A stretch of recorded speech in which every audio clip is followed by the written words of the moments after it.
Unicorn Overlord, the Rogue. The Rogue is the advanced class or promoted class of the Thief, and the Rogue has, just like Thief, low HP, low physical damage and defense, kind of okay magic attack. It's like it's comparable to its physical attack, and decent magic defense, but not really great.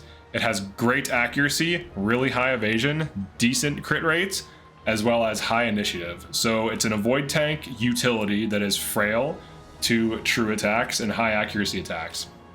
Now, just like Thief, the Rogue has 6 stamina as party leader, it is infantry, and it has 170 mobility, which is way higher than non-mounted units, and its leader effect, same as Thief, quick rest, reduce wait time while resting. The Thief / Rogue typically excels in a situation where it's not able to get killed by true attacks. So if it's on a team where something can defend it, it can actually be quite effective. So in this case, in the team it's on right now, it's a utility unit that debuffs enemies and saps their resources, or in some cases removes an enemy blocker as soon as the match starts. So let's go over the skills. All right, so passive steal. So this starts out on Thief, and Rogue still can do it. Attack for 2 hits, 100 hit rates, 50 potency, so it's basically a 100 potency attack, except it rolls for 2 separate attacks. Steal all of the enemy's passive points, does not apply if they guard the first hit. So if you attack something with high block rate, typically it can prevent this from happening. So you want to make sure you don't target things that block, or if you are going to be targeting things that block, use something like Sneaking Edge to open them up. I'll go over that in a second. Toxic Throw. Attack a single enemy, inflicts poison. So this hits twice as well. It only has 25 potency. Poison damage scales based to the enemy's health. So the more health the enemy has, the more effective poison is. Now this is single target range, so it can be used on backline bosses, for example, to immediately start getting poison damage on them. It can be good for killing if your team is barely not killing, as passive steal tends to do low damage. It typically is going to be attacking a frontliner who tend to either block, guard, or possibly even evade it. So Toxic Throw can be better for damage situationally. Shadow Bites is unlocked at level 20. This is a rogue ability. Attack a row of enemies, and it's ranged, so you can attack the front or the back row. Inflicts blindness, which causes the next ability, even a spell, to miss. It inflicts initiative -20 and evasion -20. So it helps you, it makes your units more accurate against these targets, as well as reduces their speed relative to your units by lowering the initiative. So this is a pretty good debuff for just raw utility. It's good for damage reduction. You know, if you have an enemy front or back line row that does a lot of damage, you can immediately shut it down, assuming the blind doesn't get cleansed. And then we have active steal. This is where Thief starts getting, or Rogue starts getting pretty crazy. Attack a single enemy, steal all of their AP. Does not apply if they guard the first hit. So physical potency of 25, but it hits 4 times. So one of the cool things too is because it hits 4 times, each individual hit can roll for crits. And I believe each individual hit gets magic conferral bonus if you, for example, use magic conferral or some kind of like tome conferral on the Rogue. So it could be a way of dealing damage, but primarily this is a way for the Rogue to deny an enemy an attacking resource while recharging itself if you steal 2 or more AP.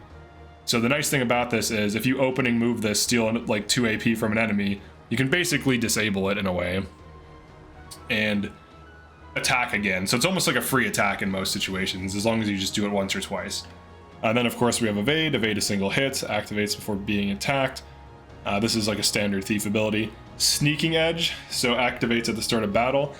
Attack a single enemy with first strike. Now this is ranged, which means that it always, or can target anything. It is uncoverable, which means you cannot block it. And it is limited because it activates at the start of battle. So any other activates at the start of battle effect will be fighting over this. Like whoever has higher initiative, their start of battle thing will go off first, but not both of them. So that's what all of those traits mean. But attack an enemy with first strike, which means that you go first. Inflicts guard seal, which means that they cannot guard, and passive seal, which means that they cannot use passives. So it does 2 powerful things. It can shut down any key threat that is undoing your offense. So if there's an enemy that blinds you as soon as you attack, like an enemy angel archer, you can shut them down. If there's like a nope owl that dispels your impetus, you can shut that down before you do any impetus combo. So the thief can uniquely target a key threat and shut it down before it messes up your combo or messes with your team. Now, it is at the start of battle, and there are other things. So for example, Rosalind is probably going to be going for this 99% of the time, but if there's a bad matchup against this team, I can sneaking edge it away. So let's say there's like an enemy that blocks, prevents killing somehow or whatever, we can just disable it and shut it down right before it can do anything. And then of course it has Plunder 2, steal gold from all enemy units within range. This is situationally useful. Making money in the game is really not that hard to do, but if you want to make money faster and you're sitting on Valor points, spam this as much as you possibly can. Alright, so let's go over an example build, as well as like some generic conditions. So Carnelian Blade. So Carnelian Blade is base AP +1, which just allows you to do an active steal for free, and then you can do a bunch of passive steals, shadow bites, toxic throws, more active steals, whatever you need to do. But basically, it just is a relatively lowly contested item, in my opinion, that allows you to get active points. Now, you can run a lot of different things on this character. You could forge Cornix and run this. This gets you 5 more avoid, 5 more crit, more initiative. You could run Bandit's Longsword just for the gold. It does not scale the stealing, but it scales combat gold.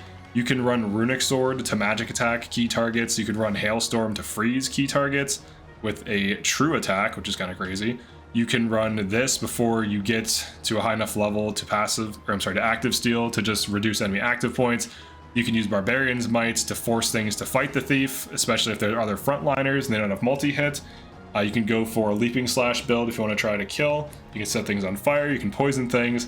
You can use the Meteorite Sword just to get a little bit more health. Typically, Thief can have issues with health, so getting more health is fine. The example build I'm showing here is you go for an active steal, and you could set it up so like you just do this once. So like own condition, first action you active steal, and then he'll go through next sequence of active abilities. He'll go and try and passive steal, and just keep doing that. He could also toxic throw, and then of course, as he's passive stealing, he can powerful call Cav or whoever. So he can powerful call. This is just an example of like a thief buff. So like he disables enemies and accelerates your team. So it's like a utility unit avoid tank that can steal active and passive points and help your team, and typically excels in like 5-man teams, especially late game where you have like all these crazy builds and big damage, and you can just disable key threats and key targets so that your huge combos go off without any interruption through Sneaking Edge. Now, you could run like Shadow Bite, for example. So like let's say there's a bunch of enemy threats, you want to blind immediately, and you're going to bank on his high initiative, you can do that. You could also run things that fix your initiative. So the Rose Knight Sword gives you a little bit.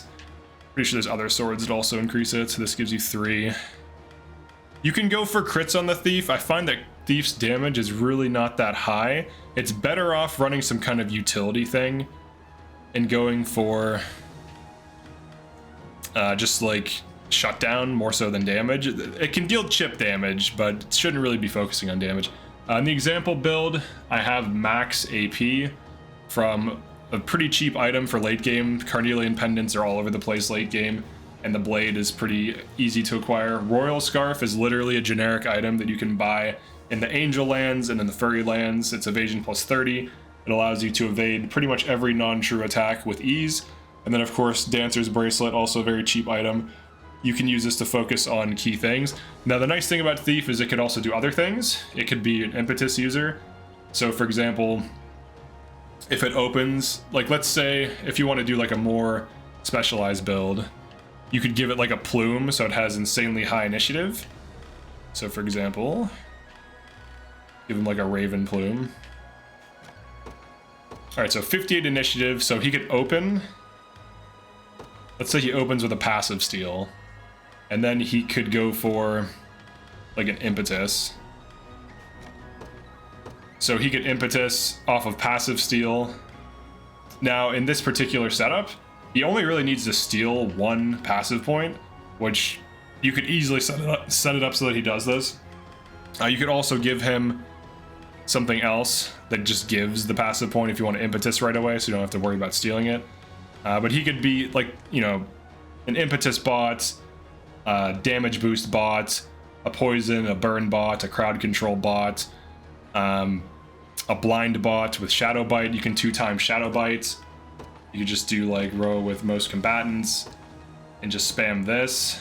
So just like switch this out for Carnelian, so you could just do this twice. Just keep spamming blind, assuming they don't have cleanse. There's a lot of things it can do, but it's basically a low damage debuff utility that can evasion tank. So that's kind of the way I view it. But that's it for this one. Definitely like and subscribe if you found this useful, and I'll see you next one. Peace.